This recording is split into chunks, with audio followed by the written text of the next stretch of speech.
Então nós vamos falar desse que foi assim o maior nome da literatura, um escritor que eu gosto demais, né? Ele foi genial.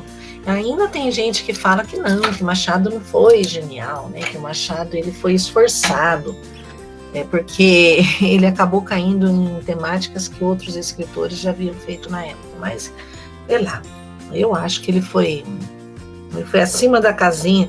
E quando você vê o Quincas, aí a gente tem noção, né? Porque ele conseguiu amarrar do Brás Cubas para o Quincas Borba, ele conseguiu estabelecer assim um lastro, né, da temática dele, que até então alguns falavam assim: Machado de Assis não tem nada a ver com o realismo é crítica social, o Machado está ali no realismo apenas por uma questão temporal, o Machado está acima das convenções, ele não se prende à estética da época. Foi uma observação que eu li muito, mas que eu, sinceramente, eles estão muito equivocados, né? E agora nessas releituras da obra que nós vamos ganhando a consciência disso, né? De como ele foi um crítico social importantíssimo, né? Já no Brás Cubas isso já era muito evidente, e aqui então ele abriu a margem para tudo isso daí. Esse que foi o maior escritor de todos os tempos, vocês já conhecem bem a biografia, né, do menino pobre, do menino de origem mílima, filho de um mulato e uma lavadeira, né, e acaba tornando-se o primeiro e perpétuo presidente da Academia Brasileira de Letras, né, e adquiriu uma cultura, assim, fabulosa, né, de maneira autodidata, né, ele não frequentou a escola, só teve o início, o contato com as primeiras letras e depois o resto foi tudo sozinho. Fez algumas traduções importantes, ele se virava muito bem na língua inglesa, na língua francesa, trabalhou como uma espécie de redator da imprensa nacional.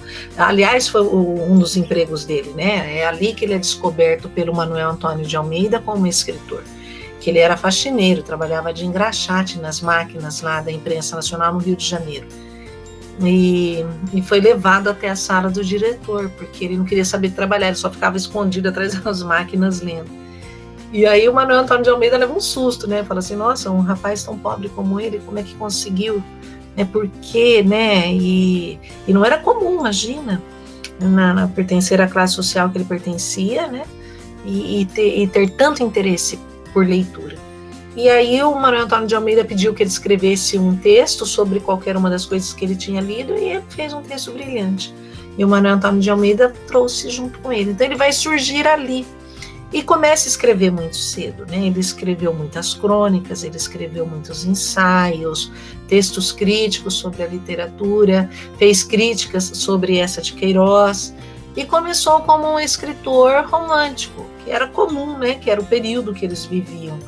E ele fez algumas obras dentro da estética do romantismo, como o romance Ressurreição, A Mão e a Luva, Helena e Yaya Garcia. Mas aqui você vê que são mulheres, né? A Ressurreição, a Helena e a Yaya Garcia. Elas são personagens que elas não são altamente idealizadas, e elas têm uma veia assim bastante voltada para a realidade, né? A própria Yaya, ela é questionadora. Então ele já dentro da estética do romantismo, ele era um pouco alheio, né, aquele modelo folhetinesco. Ele já provocava pequenas reflexões, já tinha um pouquinho de ironia, as personagens não eram assim, né, grandiosas como do romantismo.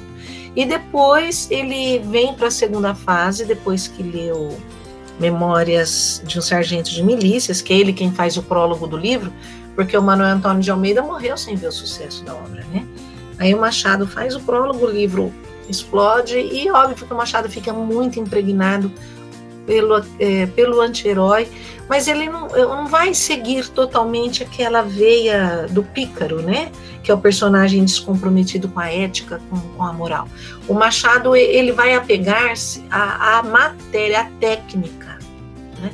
Aquela técnica daquele tipo de narrador que é um narrador intruso, né? É um narrador observador, mas é um observador intruso que promove algumas digressões, ele interrompe a narrativa e começa a discutir com o leitor. E a partir do momento que ele faz isso, ele faz ali um requintar exercício de metalinguística, e isso deixou o Machado impressionado.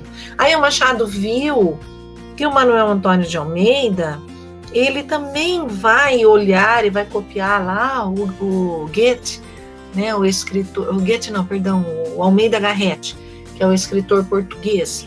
E o Almeida Garrett, no livro Viagens na Minha Terra, ele faz esse tipo, né, de interlocução com o leitor. Ele para, ele conversa com o leitor, ele fala assim: o leitor não pense que nós somos tolos, porque nós não somos, né? E vai meio que desprezar a opinião do leitor. O Machado viu, né? Ficou assim encantado, leu Sterne. Eu acho que eu tenho um livro do Sterne, não sei onde eu enfiei aqui, que eu queria mostrar para vocês, que é da literatura inglesa. E aí, quando ele leu Sterne, ele ficou assim, mais encantado. Então, ele vai trazer para Memórias Póstumas todas essas influências.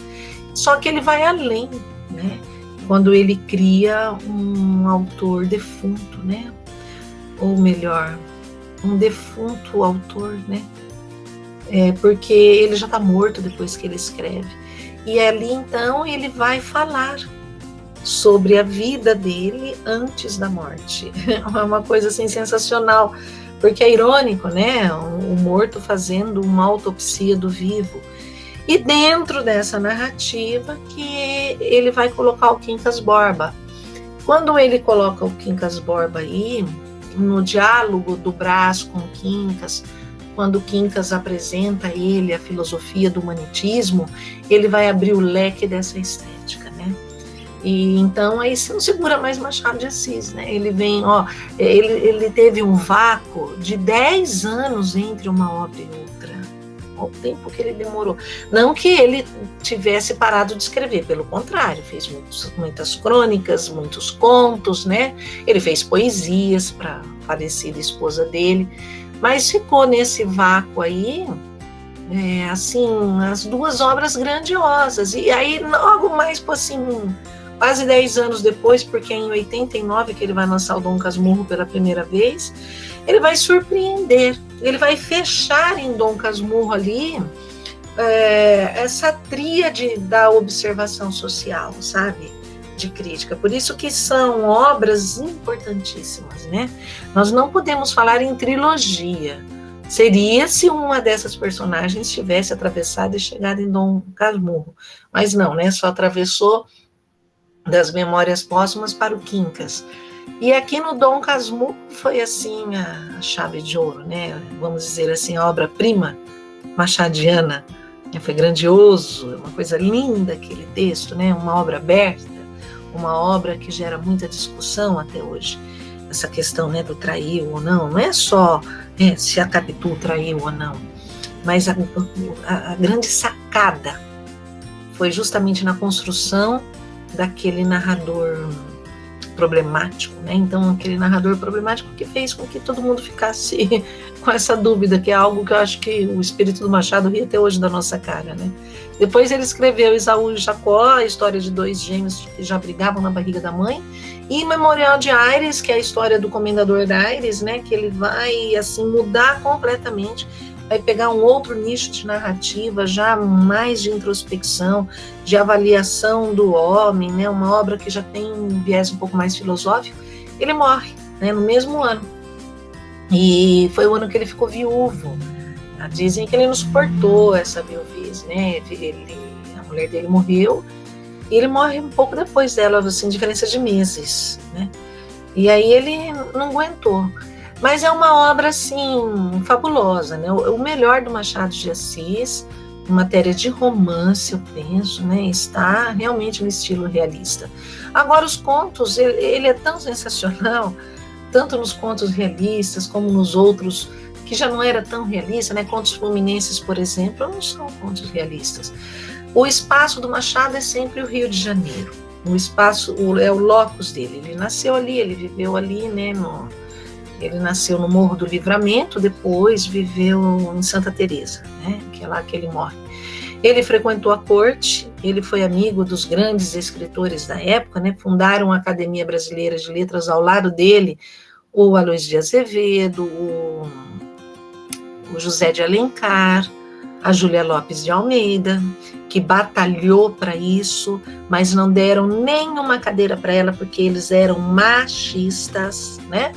E colocaram lá o marido dela, um poeta, Guilherme de Almeida, que ninguém nem fala nele, né? Mas, enfim, eu fico um pouco brava, né? Com um pouco o caso com a Júlia Lopes. A Júlia Lopes está no vestibular da Unicamp, né? E ela batalhou para isso, ela foi uma mulher de vanguarda, né? Que saía fazendo os discursos dela na época, ela defendendo o papel da mulher. Mas ele, reconhecidamente, ele assume essa presidência, ele batalha bastante por isso também, e é o presidente perpétuo. E quando, nessa fase, né, do Brasil, ele participou da missa da abolição, ele ficou lá com o pessoal da corte, ele teve o reconhecimento dele em vida, né? Então, ele assistiu à abolição, ele assistiu à proclamação da República, e quando criaram o Banco da Caixa Econômica Federal, a primeira conta foi dele, do Machado de Assis, a conta 01, né, presentearam o Machado. O que é também um negócio histórico, né, bastante importante, né, para a gente lembrar, e que gerou também aí muita confusão anos mais tarde. Por quê? Porque quando a Caixa Econômica Federal fez 150 anos, eles fizeram uma homenagem a Machado de Assis e colocaram um ator branco. Só que o Machado, ele era mestiço, o pai já era mestiço, né? A mãe era portuguesa. Então, ele era um brasileiro pardo, como nós, todos os brasileiros somos, né? E aí houve um mal-estar, porque pegaram fotografias antigas e diz que o Machado, ele era muito moreno. Não tinha como colocar branco. Aí quando foram pegar a certidão de óbito dele, estava branco. Ou seja, ele foi, né, promovido para os padrões escravocratas e racistas daquele período. Enfim, há uma discussão sobre isso. Quanto à obra Quincas Borba, daquela obra realista dele, das 5 obras, Quincas Borba é a única que tem a narrativa em terceira pessoa. As outras todas são de memória, né, como nós chamamos, romances de memória. Tem o narrador personagem, tem as interrupções e tem as digressões. Mas Quincas foi um texto tão bem elaborado que, embora não seja uma narrativa de memória, ele também tem essas quebras, né? Que eles chamam em média res, né? Essa narrativa que começa do meio, que sai quebrando, né? Mas ele fez uma obra altamente metafórica, porque nós temos aí a questão das contradições, do jogo de interesses, né, que marcam a convivência social, e que não mudou. Se eu observar bem aquela relação do Quincas de hoje, é por aí, né?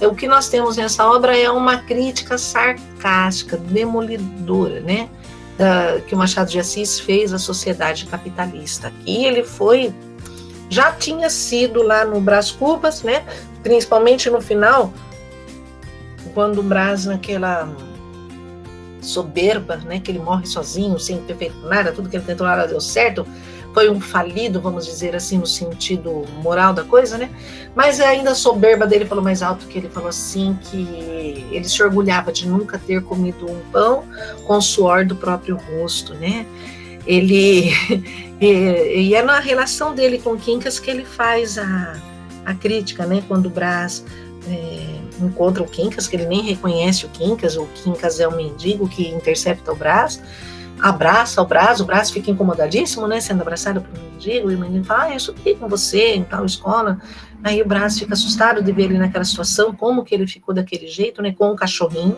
com o Quincas Borba lá amarrado numa corda, só que nesse abraço o Quincas rouba o relógio do Brás Cubas, né, e depois, tempos mais tarde, devolve o relógio, um relógio similar, e pedindo perdão para o Brás, que ele fala que ele tomou aquela atitude no passado porque ele precisava, ele estava na penúria, morava num degrau de uma escada ali na praça, mas que agora não, agora ele ficou rico, e ele ficou muito rico porque ele recebeu uma herança e convidou o Brás para um jantar, e nesta loucura, né, o Quincas morre dentro da casa do Brás, o Brás cuidando do Quincas, E no final do romance Brás Cubas, o Brás fala que uma coisa que ele teve de bom, né? Que ele, essa sanidade, essa loucura do Quincas, ele não chegou naquele estágio que o Quincas chegou, né? Da velhice, vamos dizer assim, né? De ter ficado totalmente perturbado, que ele morre de pneumonia.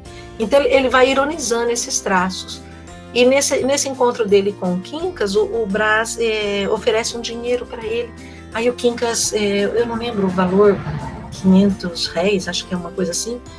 E aí ele fala assim, o Quincas admirado com aquele dinheiro, ele fala assim, esse daqui pode vir muito mais se você quiser. Aí o Quincas fala assim, como? Ele fala assim, trabalhando. Né? Então a ironia, porque o Brás nunca trabalhou.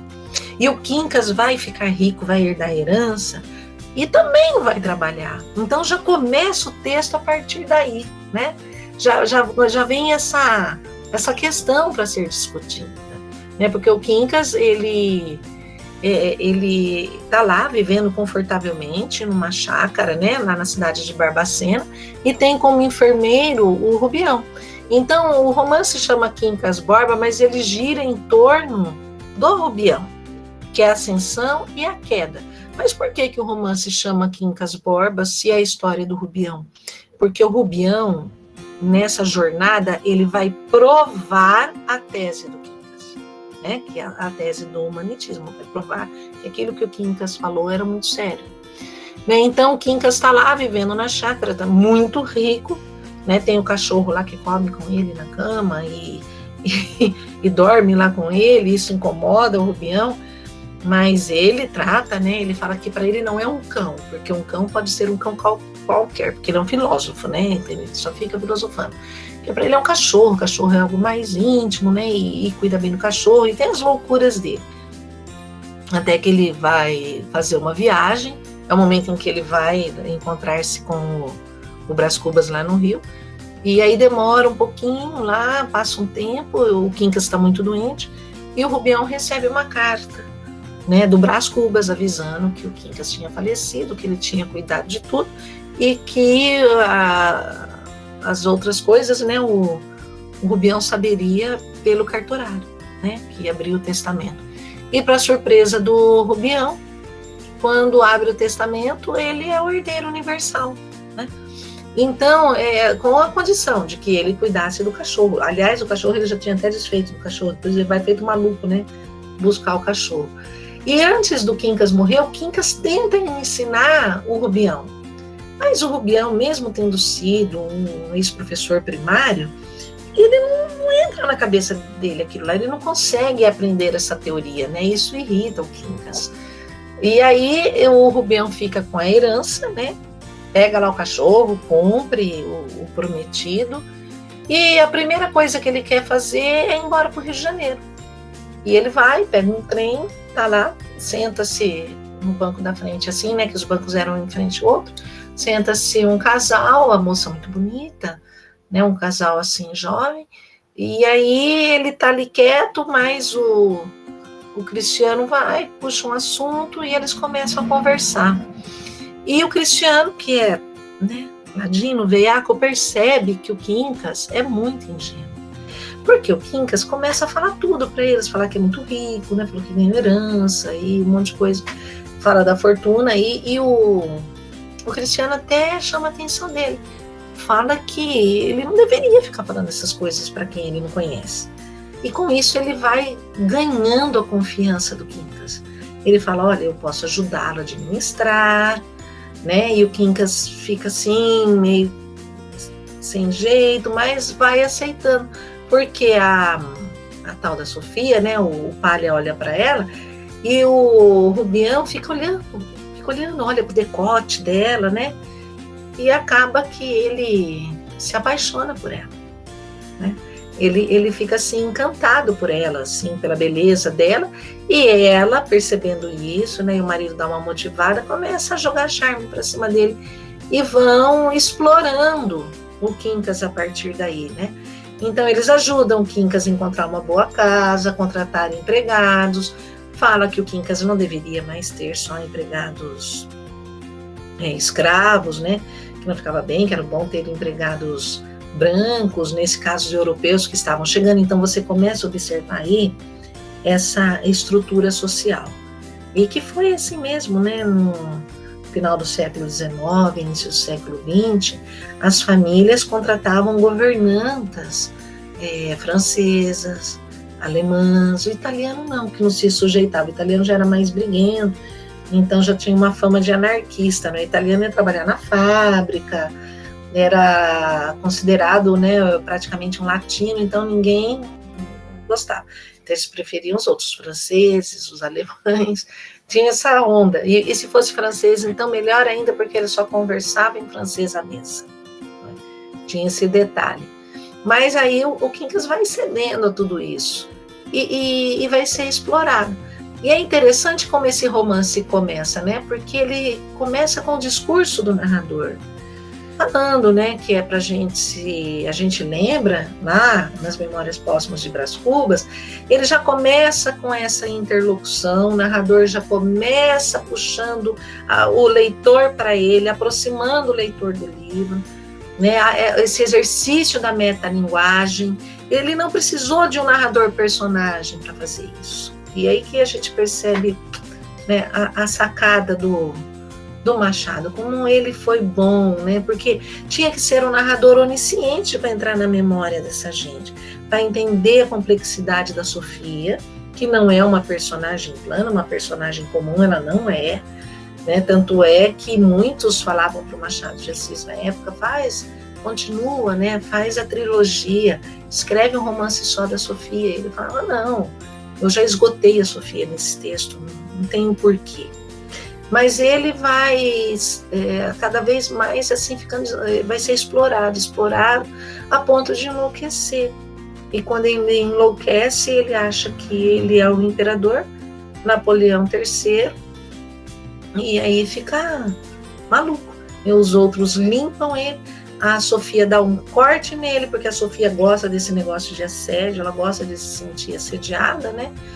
Aí ele vai acabar, né, paupérrimo, a míngua, ele e o cachorro discutindo com o cachorro, né, aí que nós vamos entender a filosofia do Quincas Borba, e o Rubião vai acabar lá a míngua, e depois o cachorro triste morre também, o cachorro é encontrado morto depois. Então vejam só, né, ele já começa o texto aí, como a gente fala, que é uma narrativa em média res, né, que ela no meio das coisas, é uma narrativa alinear. Então no primeiro capítulo está assim, Rubião fitava enseada, eram 8 horas da manhã, quem o visse com os polegares metidos no cordão de chambre, à janela de uma grande casa do Botafogo, cuidaria que ele admirava aquele pedaço de água quieta. Mas em verdade, vos digo que pensava em outra coisa, cotejava o passado com o presente, que era um ano professor, e agora capitalista, olha para si, para as chinelas, umas chinelas de túnis, que lhe deu o recente amigo Cristiano Palha, para casa, para o jardim, para a enseada, para os morros, para o céu, e tudo, desde a chinela até o céu, tudo entra na mesma sensação de propriedade. Então ele começa a se convencer de tudo isso. E é no momento em que ele fala assim, nossa, que bobagem pensar que ele queria que a irmã dele se casasse, né, com o Brás Cubas. E já pensou? Se ela tivesse casado, ele não seria rico, não seria ele o herdeiro. Depois ele tenta, né, tirar esse pensamento da cabeça, fala, poxa, os dois já morreram, né? Que sorte que ela não se casou. E nessa onisciência narrativa, né, desse narrador que mergulha fundo aí na mente das personagens, ele nos coloca a par de cada pensamento, de cada desejo, de cada emoção, né, de todas as dissimulações da Sofia, por ser um arguto observador. Então é um narrador que ele filtra tudo aquilo, mas ao mesmo tempo em que ele é um narrador onisciente, onipresente, ele está ali, né, mas ele não é um intruso, mesmo ele chamando a atenção do leitor. Nós chamamos esse tipo de narrador com, sabe? É mais ou menos a mesma narrativa que a Clarice Lispector fazia. Tá ali, tá presente, em um determinado momento vai furar o narrador, vai passar por cima do narrador e vai se posicionar no texto. Né? Então esse narrador, ele vai, né, descrever pra gente, vai dar esse retrato da Sofia, do Cristiano, do Carlos Maria, que depois vai virar o amante dela, né? E que são personagens que vão ter esse retrato totalmente acabado. Esse narrador, ele é chamado de narrador arguto ou palrador, né? O narrador palrador é um narrador tagarela, aquele que fala, aquele que se mete, que provoca a interlocução. No começo ele fala assim, ó: este Quincas Borba, se acaso me fizesse o favor de ler as memórias póstumas de Brás Cubas, é aquele mesmo náufrago da existência, que ali aparece, mendigo, herdeiro, inopinado, inventor de uma filosofia. Aqui o tens agora em Barbacena, né? Então aqui, você vê, ele cortou a narrativa, fez a digressão e provocou a interlocução. Depois ele chama a gente, né, no terceiro capítulo, e fala: vem comigo, leitor, vamos vê-lo, né, meses antes da cabeceira do Quincas Borba. E aí ele faz esse jogo, e depois ele evapora, fica naquela onisciência total, daqui a pouco ele retoma, né, briga com o leitor, mete a boca no leitor, assim como lá no Brás, né, que o Brás Cubas fala assim: o maior defeito desse livro és tu, leitor, né, que tem pressa. Aqui ele vai fazer a mesma coisa. Aí ele fala assim: queria dizer aqui o fim de Quincas Borba, que adoeceu também, ganiu infinitamente. Olha a questão do zoomorfismo, né? Então é uma das características dessa estética do realismo, né? Zoomorfismo, o homem agindo como animal. Então, que adoeceu, ganiu infinitamente, fugiu desvairado em busca do dono, e amanheceu morto na rua 3 dias depois. Aí o narrador, palrador, tagarela, sempre disposto a uma conversinha com o leitor, transformado sintaticamente em vocativo, faz com que o autor penetre no território da metalinguagem, e ironicamente explica para o público moldado pelo gosto romântico a sua técnica de composição. E ele vai fazer essa crítica, né? Num determinado momento ele vai ficar muito bravo com o leitor. É o resultado de uma curiosa inversão. Se por um lado o narrador se distancia das personagens e dos acontecimentos, né? Quando ele está na onisciência, ele aproxima-se do leitor. E por que ele aproxima do leitor? Porque ele traz o leitor para a obra. E esse momento que eu falo, né, que ele trata o leitor com desprezo, é nesse capítulo aqui, né, no 106, que ele estabelece um diálogo, né, entre o impaciente narrador e o leitor confuso e apressado, né, que ele vai chamar de péssimo, né, que é um leitor que precisa ser reeducado.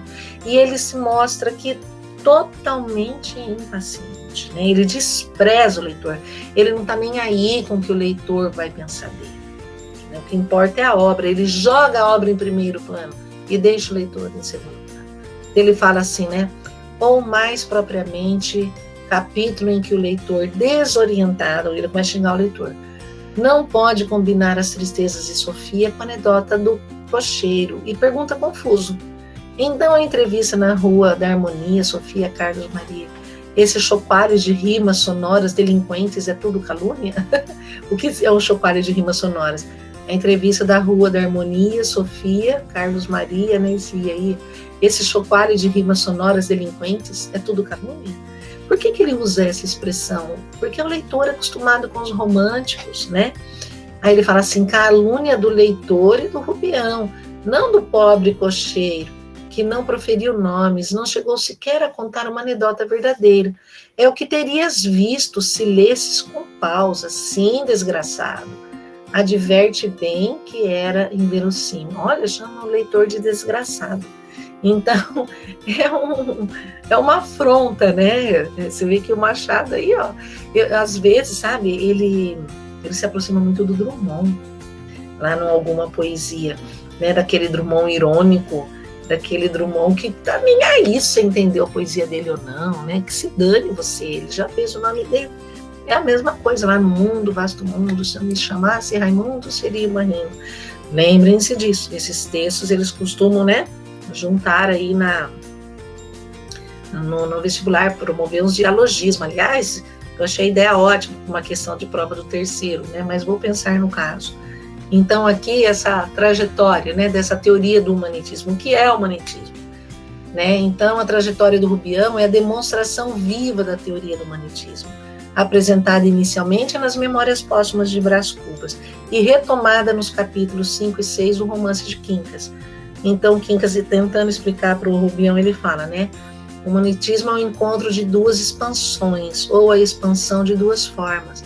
Pode determinar a suspensão de duas formas, pode determinar a supressão de uma delas, mas rigorosamente não a morte, a vida, porque a supressão de uma é a condição de sobrevivência da outra. A destruição não atinge o princípio universal comum. Então, ele quando explica isso, é porque antes ele falou assim, né? Imagine você duas tribos, e a única condição que elas tinham para sobreviver ali era uma plantação de batatas, né? E só que a batata não era suficiente para as duas tribos, e elas teriam que disputar aquilo. E elas vão brigar, elas vão lutar até morrer. Aí você diria, é a famosa luta pela sobrevivência? Ele vai falar assim, não, né? Porque na realidade não há morte. O que há é vida, a supressão de uma para que a outra sobreviva, né? Então ele fala assim, a condição para que uma sobreviva é necessário que a outra desapareça. Mas as duas geram uma única vida. É a condição da sobrevivência, né? Então ele vai falar que isso daí, a destruição, ela não atinge o princípio universal comum. Se eu olhar bem quando ele fala isso, sei lá, sabe, às vezes eu fico relendo esse trecho, minha cabeça, né, começa a amarrar e vai lá na Iracema, por exemplo, né, precisou morrer a nação indígena para sobreviver a outras, sei lá. Aí por isso que ele vai falar aos vencedores as batatas, né? Aí ele fala assim, humanitas precisa comer. Daí o caráter conservador e benéfico da guerra. Supõe tu, aqui ó, um campo de batatas, duas tribos famintas. As batatas apenas chegam para alimentar uma das tribos, e que assim adquire forças para transpor a montanha e ir a outra vertente, onde há batatas em abundância. Mas se as duas tribos dividirem em paz as batatas do campo, não chegam a nutrir-se suficientemente e morrem de inanição. A paz, nesse caso, é a destruição. A guerra é a conservação. Uma das tribos extermina a outra e recolhe os despojos. Gente, que é isso se não é capitalismo?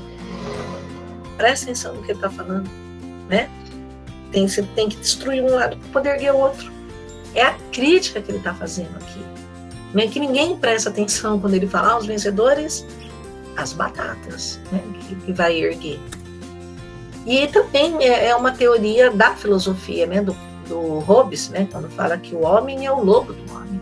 Aí ele continua falando, ó, daí a alegria da vitória, os hinos, aclamações, recompensas públicas, todos os demais feitos das ações bélicas. Se a guerra não fosse isso, tais demonstrações não chegariam a dar-se pelo motivo real de que o homem só comemora e ama o que lhe é aprazível ou vantajoso, e pelo motivo racional de que nenhuma pessoa canoniza uma ação que virtualmente a destrói. Ao vencido, o ódio ou a compaixão. Ao vencedor, as batatas. A crítica. Ele é fabuloso, né? Aí você fala, nossa, nós estamos vivendo mais ou menos isso aí. É por aí, né? Então, é isso daí, né? O ciclo do capital que ele mostra.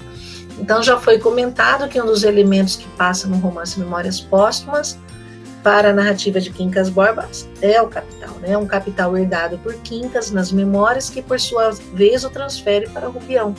Um capital impregnado de humanitismo, né? Que vai tirando de um para ficar para o outro, e que servirá para demonstrar a tal filosofia. Emendando-se os dois romances, temos um ciclo completo desse capital e a denúncia de uma sociedade improdutiva e parasitária. Por quê? Um vai tirando do outro, que é mais parasita agora do que o palha, né? Que vai pegando o dinheiro do Rubião, que por sua vez herdou do Quincas, que por sua vez herdou do parente lá que morreu. O próprio Brás se orgulhava de ser herdeiro, de nunca ter trabalhado. Então, é isso aí, é a crítica que ele faz. E aqui tem alguma coisa sobre as personagens, que eu acho que nesse livro aqui tem também. Deixa eu ver, eu não vi ele até o final. Fala sobre estilo, tempo e espaço.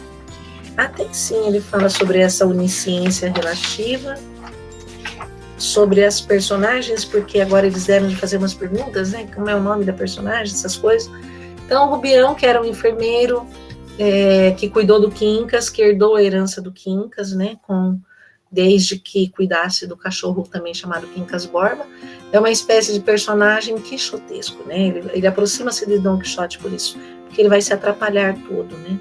É o protagonista que sucumbe à exploração de Palha e Sofia. Cristiano Palha é um homem de negócio ambicioso, usa a mulher na sua estratégia de ascensão social e econômica, aproveita-se do desorganizado Rubião, apoderando-se de seus bens. Sofia não tem qualidades de heroína romântica, nada, isso nós não veremos em nenhuma obra do Machado, né? Virtude, fidelidade, pelo contrário, ela adora seduzir, ela gosta de se sentir desejada, a ponto de cair depois, né, na lábia lá do Carlos Maria, né? E aí o narrador revela ali a insegurança, contentamento, desejo de amor. O Quincas, o filósofo, né?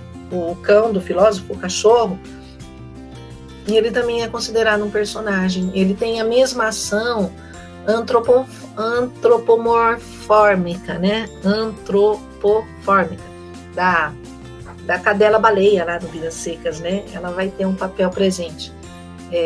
O cão também tem um papel bastante presente na obra. Então, nos momentos felizes e tristes de Rubião, inclusive na morte, esse cão simboliza essa espécie de encarnação do falecido dono, né? E não só da fortuna, mas também de certas qualidades e valores humanos perdidos pelos personagens. Fidelidade, constância, carinho, receptividade, né? Por isso que ele humaniza o cão ali, né? Quando dá o nome dele. O Carlos Maria, que é o jovem no esplendor dos 24 anos, senhor de si, né? Se auto-idolatra, ele é uma caricatura, na realidade, né? Ele é uma personagem extremamente caricata. É o único homem que não se rende a Sofia, pelo contrário, por dominar as regras dos jogos da vaidade, chega a desestabilizar a bela dama. Então ele a conquista desprezando-a, né? Então, Dona Maria e Dona Tonica são personagens ingênuas, moças educadas para o casamento, anuladas. O comportamento das duas mulheres deve ser entendido como uma crítica à educação romântica, que não vai sair daquilo. Acho que a Tonica que eles queriam arrumar para casar-se com Quincas, e a Sofia interpõe e acaba aguando, né? O filósofo Cão e o Rubião. Nós temos 3 trajetórias fundidas aí, que representam uma mesma ideia e um único ser, né? Quando nesse capítulo fala assim, o cão olhava para ele de tal jeito que parecia estar ali, dentro do próprio defunto Quincas Borba. Era o mesmo olhar mediativo do filósofo quando examinava os negócios humanos. Depois, machucado, separado do amigo Quincas Borba, vai então deitar-se num canto e fica ali muito tempo calado, agitava-se um pouco até que achava a posição definitiva e cerra os olhos. Não dorme, recolhe as ideias, combina, relembra a figura vaga do finado amigo, passa ali ao acaso ao longe, muito ao longe os pedaços, depois mistura-se a do amigo atual e parecem ambas uma só pessoa. Vejam que aqui ele penetra na mente do cachorro, né?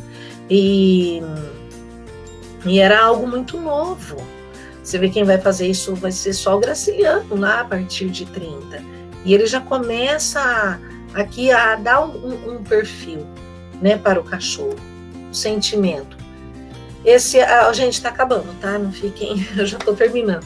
Então, esse contexto, o romance, ele expressa os dramas, os interesses, as frustrações, angústias, esperanças, dilemas experimentados pelas pessoas que vivem sob o contexto da sociedade escravocrata, né, que era no reinado de Dom Pedro II, e aí vem a publicação dele pós, né, que é na República já.